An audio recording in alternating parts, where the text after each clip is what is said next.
can be very, very funny. Humorous. They're never funny, but you could see some humor in whatever they say. But we also have another very interesting category of bosses called the politicians. Now, I did see a couple of them here, so pardon me for this one. This one is called Mantri versus Santri. Let me read another one.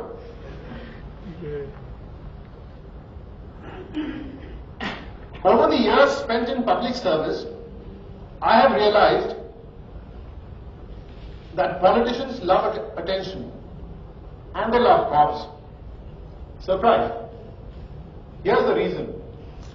While ordinary human beings are petrified by the sight of cops, politicians receive salutes from these khaki-clad brutes. And when a cop salutes someone, he automatically attains a level of extraordinary importance. More than anything else, politicians of stature look forward to a guard of honor, a posse of policemen clad in ceremonial dress who swing their rifles in unison to offer a special kind of salute to VIPs. I'm sure you've seen some on TV. Now there's a tradition in North Indian states. Every minister, after taking oath, rushes to his constituency, where he is received by the district magistrate, and we have the district magistrate of Lucknow also sitting here. I'm sure he's familiar. We also have the DM of Ghazipur sitting here, and the superintendent of police at the circuit house, and later he proceeds to inspect a guard of honor. Now, a guard like that is usually commanded by a sub-inspector who stands ahead of 11 policemen wearing ceremonial uniforms, carrying rifles and a bugle, which is blown when the guard commander salutes. The drill is truly impressive. Now, there was a minister who had an illustrious criminal record, and he had been to jail several times before contesting elections and making it to the Legislative Assembly. This is not an unfamiliar story. Naturally, he had seen a lot of cops, especially at the Daroga level, from very close quarters indeed. After taking oath, he rushed to his constituency, and as per the tradition, the DM and the SP received him. Then he proceeded to review the guard of honor.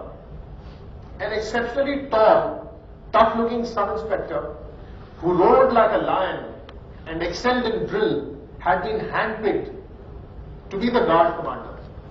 After all, this was the first visit of the Honorable Mantriji to the district. Nothing could be left to chance. The guard commander shouted on top of his voice, "Guard Savdhan." The guard came to attention. "Guard Kandhe Shastra." Guard did shoulder arms. "Guard Salami Shastra."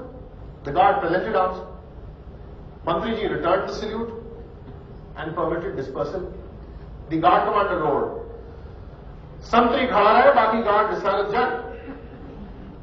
The VIP heard, "Mantri khada hai, baki guard decided." The guard dispersed. The guard commander saluted.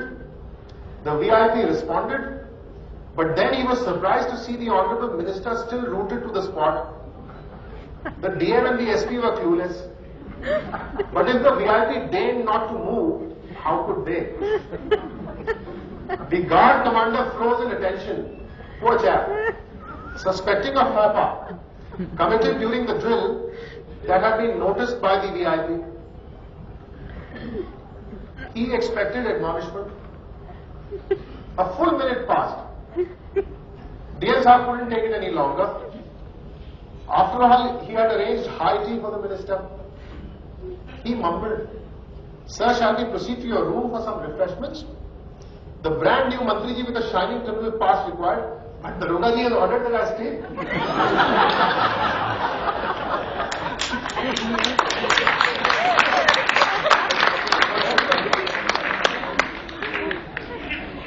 You had enough of cop stories. I would like to remind you that policemen are also family men. I mean, we also have families like all of you, like most of you. And like most men in this gathering, I'm also not ashamed of admitting before you, thank God the lights are dimmed, that I'm ruled by my wife and her wishes. But both of us are ruled by our children, our two children. here too. They're also sitting here. I'm sure Urvashi teaches them all the right things in her school. So our two children rule both of us. And as I admitted, I am ruled by the wishes of my wife. So while I love ESPN, my wife is in love with Ekta Kapoor. But we both of us humbly surrender before Cartoon Network. And during the last 14-15 years that I've spent in the police, I've had the good fortune of being transferred to God knows how many stations. Several. And this time, of course, it was a very special one because we landed up in Lucknow, a city we like to call home. But our move to Lucknow was not completely uneventful, and this has mention of Urvashi's school as well, and my family. It's an article called Culture Blues. Last week, my 7-year-old son, had his first encounter with his younger cousin. After introductions, he asked excitedly, "Tu kitne saal ka hai?" My father, who was well within the hearing range, nearly fell off his chair. The child's parents were deeply offended. Now you would wonder what's the big deal. I should have told you in the beginning, I am in Lucknow, still very fresh from Himachal Pradesh, which is my father, where I spent 10 wonderful years of my life.